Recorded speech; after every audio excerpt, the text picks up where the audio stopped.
پر یاد آتا ہے.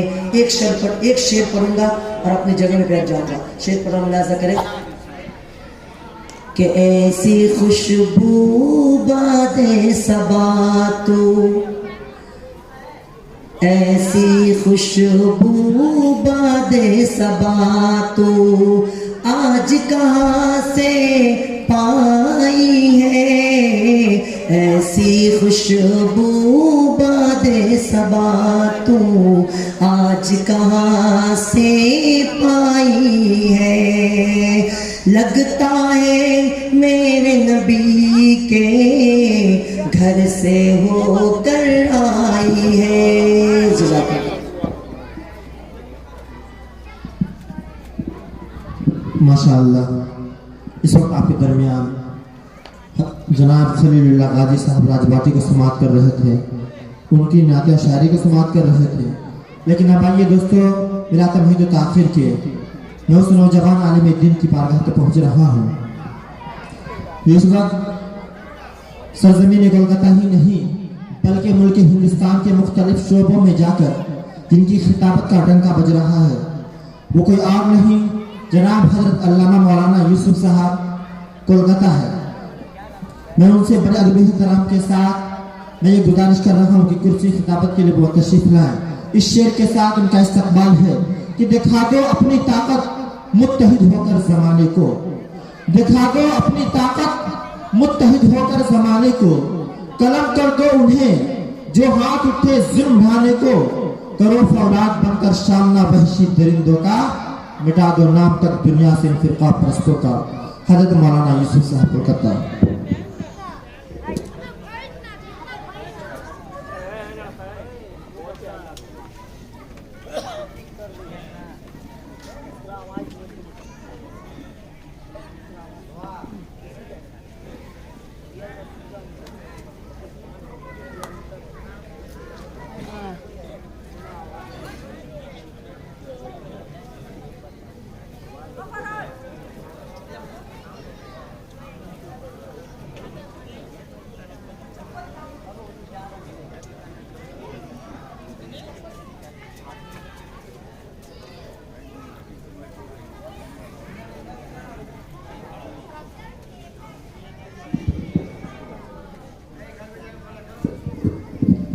ارے بھائی آپ حضرات کیا قسم کھا کے آئے ہیں کہ نہیں بیٹھیں گے، کھڑے ہی رہیں گے؟ بیٹھ تو جائیے کم از کم. رحمت والی مجلس ہے، برکت والی مجلس ہے، قرآنی عرفانی نورانی مجلس ہے. بیٹھ جائیے، ثواب ہی ملے گا انشاءاللہ. بہت وقت نہیں لیا جائے گا. ابھی شاعر بولا تھا نا کہ شاہ رخ خان آ جائے اور ہم وہ سب کا نام ان بدبختوں کا کیوں لیں. ہم ایک بات بتا رہے ہیں، ابھی فٹ بال کا جو کرکٹ کا فٹ بال کا کھیلا ہو رہا تھا، دیکھیں لوگوں کو جگہ نہیں مل رہی تھی، ٹھیلم ٹھیلا کر کے دیکھ رہے تھے. لیکن یہاں دین کی بات، قرآن کی بات، حدیث کی بات، باہر سے عالم آئے ہوئے ہیں. آپ کے علاقے کے تمام معزز ہستیاں موجود ہیں اور باہر سے آئے ہوئے تمام مہمان علماء کرام موجود ہیں. لیکن آپ نے قسم کھا لیا ہے کہ ہم بیٹھبے نہیں کریں گے.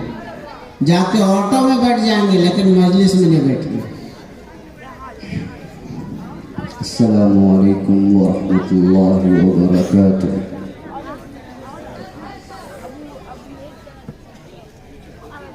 الحمد لله نحمده ونستعينه ونستغفره ونؤمن به ونتوكل عليه ونعوذ بالله من شرور أنفسنا ومن سيئات أعمالنا. من يهده الله فلا مضل له ومن يضلله فلا هادي له. ونشهد أن لا إله إلا الله وحده لا شريك له. ونشهد أن سيدنا وسندنا ونبينا ومولانا محمدا عبده ورسوله صلى الله تعالى عليه وعلى آله وأصحابه وأزواجه وبارك وسلم تسليما كثيرا كثيرا. أما بعد، فقد قال الله تبارك وتعالى في القرآن المجيد والفرقان الحميد: فأعوذ بالله من الشيطان الرجيم. بسم الله الرحمن الرحيم. إنا نحن نزلنا الذكر وإنا له لحافظون. وقال النبي صلى الله عليه وسلم: طلب العلم فريضة على كل مسلم ومسلمة. صدق الله العظيم وصدق رسوله النبي الأمين الكريم، ونحن على ذلك من الشاهدين والشاكرين، والحمد لله رب العالمين. In the name of Allah, the most merciful, the most gracious. All praise is due to Allah, Lord of the worlds, the entirely merciful, the especially merciful. It is you we worship, and you we ask for help. Guide us to the straight path, the path of those upon whom you have bestowed your favor, not of those who have evoked your anger. محترم سامعین، stage پر موقر علماء کرام، اساتذہ کرام، حاضرین مجلس، پردہ میں بیٹھی مائیں بہنیں، رات کافی ہو چکی ہے، میں چند منٹوں کے لیے آپ کے سامنے حائل ہوں۔ سب سے پہلے میں اللہ کا لاکھ لاکھ شکر ادا کرتا ہوں کہ اس مجلس کی نسبت سے ہمیں اپنے مشفق استاد سے ملاقات ہوئی، جناب حضرت مولانا مفتی امتیاز صاحب، جو اسٹیج پر تشریف فرما ہیں۔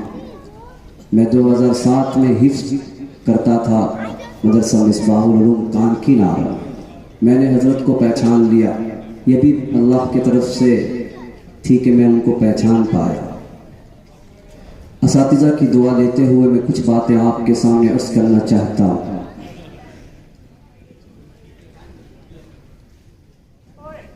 سب سے پہلی بات آپ یہ ذہن میں بیٹھائیں کہ یہ اسٹیج اور یہ کرسیاں جو آپ کے سامنے ہیں، یہ کس لیے رکھی گئی ہیں اور یہ اتنے پیسے کیوں خرچ کیے گئے؟ تو آپ کہیں گے ایک مکتب چلتا ہے، مکتب رحمانی، جس میں چھوٹے چھوٹے بچے آ کر قرآن کی تعلیم حاصل کرتے، دین کی تعلیم حاصل کرتے۔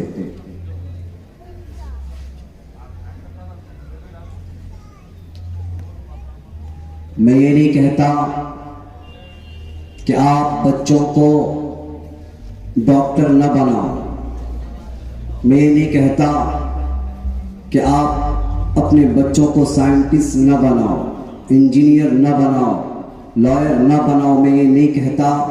اس لیے نہیں کہتا کہ کسی تعلیم کے اندر نقص نہیں ہے، کسی بھی تعلیم کے اندر نقص نہیں ہے، تعلیم کی ذات میں کوئی خرابی نہیں ہے۔ خرابی ہے تو طریقہ تعلیم کے اندر خرابی ہے۔ طریقہ تعلیم سے کیا مراد؟ طریقہ تعلیم سے مراد ہے methodology, method of giving education, تعلیم دینے کا طریقہ، اس کے اندر فرق ہے۔